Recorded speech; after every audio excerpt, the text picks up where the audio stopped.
Cuando uno toma fotos, en últimas se termina volviéndose una búsqueda de uno mismo de alguna manera, o por lo menos, o como uno de los subproductos, digamos, del acto de tomar fotos, uno se conoce un poco más a sí mismo. ¿Qué es el retrato? Y si el retrato consistía específicamente en el rostro. Y a partir como de esa búsqueda y entender desde dónde se construye como el concepto retrato, llegué a la conclusión que, pues bueno, después de lecturas y demás, que de verdad el retrato no solamente se trataba de la rostridad, como dice Deleuze, sino tiene que ver también con la energía que se emana a partir de los gestos.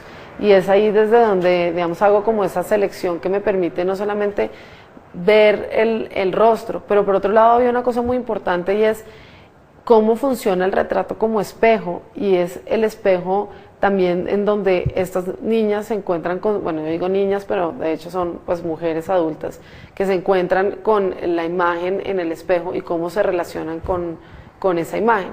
¿Cuál es la finalidad de un espejo en un gimnasio?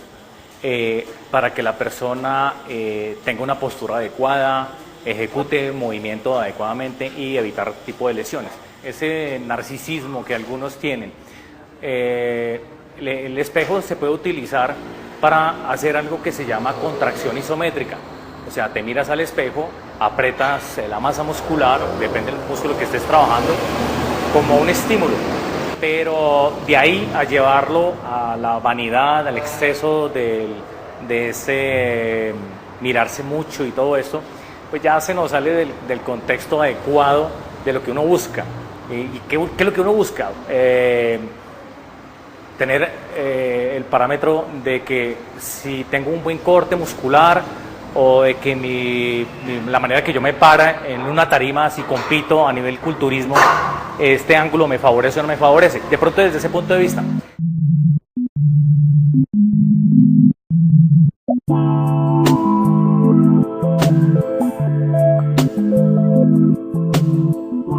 Creo que no hemos examinado el poder existencial que tiene el cuerpo.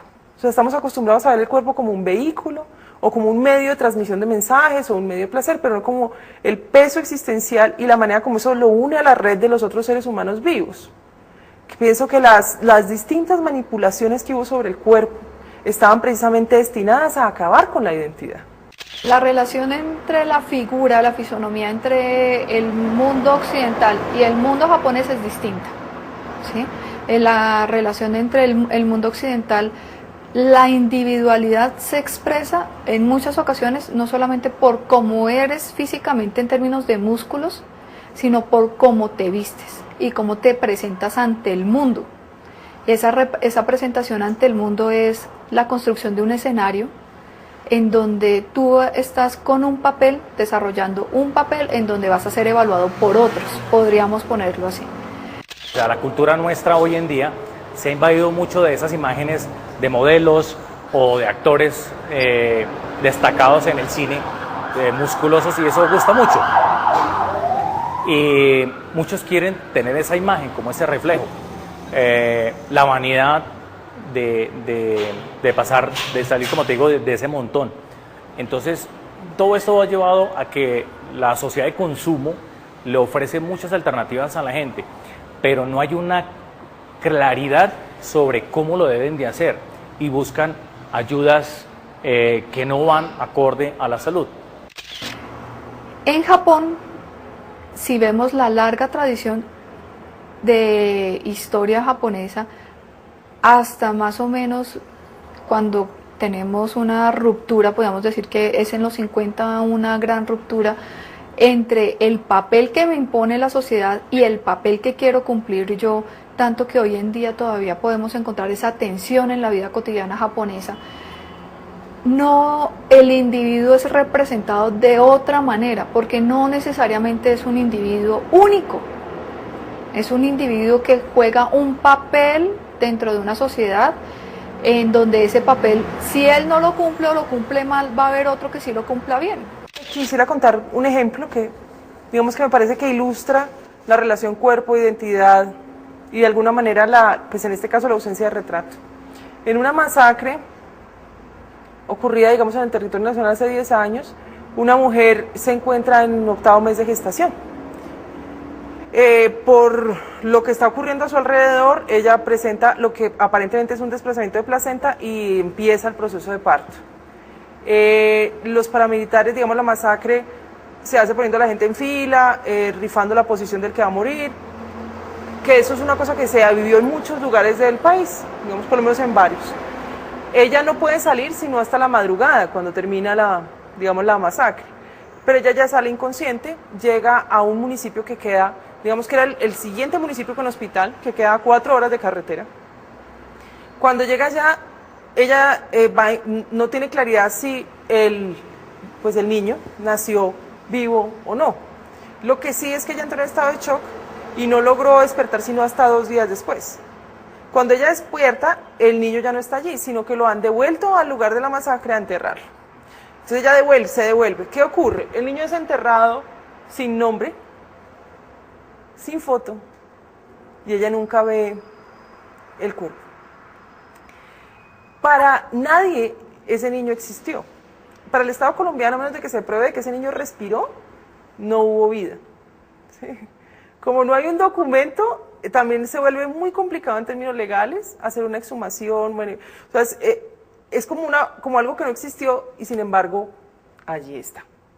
La imagen fotográfica activa esa extraordinaria dualidad en la que por momentos somos en la imagen, en tanto que en otras ocasiones nos desconocemos en ella.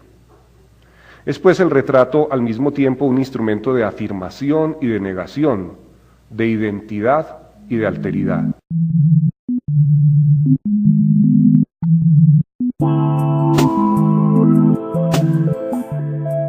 Más del 80 o el 90% de la población que van a los gimnasios es con el ánimo de sentirse bien, pero detrás de eso viene la parte estética, de lucir mejor, de ser más fuerte o más musculoso, o de ser más bella o más bonito, ¿sí?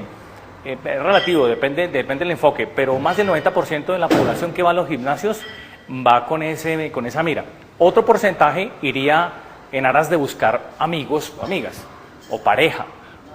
Otro gran porcentaje simplemente, que es muy pequeño, de ser competitivo, de ser culturista, élite, o de algunos deportistas que utilizan el gimnasio como un trampolín para mejorar su rendimiento físico, llámese fútbol, natación, baloncesto, taekwondo, etc.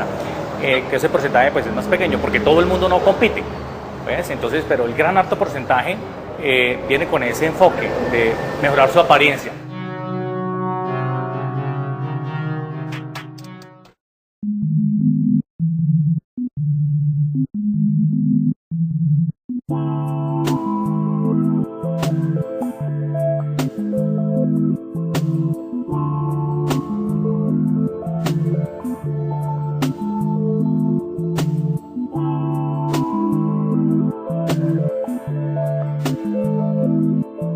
En Colombia hay reconocimiento de identidades colectivas. O sea, hay sujetos colectivos, a los afrocolombianos y los indígenas, también los rom, ¿cierto? Raizales, palenqueros. Y de allí que una afrenta al derecho a la identidad sea pedirles los documentos. Porque ellos tienen sus autoridades. Es como si yo pasara por encima del presidente de una nación vecina y le pidiera documentos a todos sus ciudadanos. Entonces, digamos, hay identidades, digamos, que se complejizan incluso sobre el documento de la cédula. Pero el retrato es de los pocos elementos de ese documento de la cédula sobre el que tenemos algún control. Podemos decidir cómo vamos peinados ese día. Sobre los demás elementos tiene control el Estado.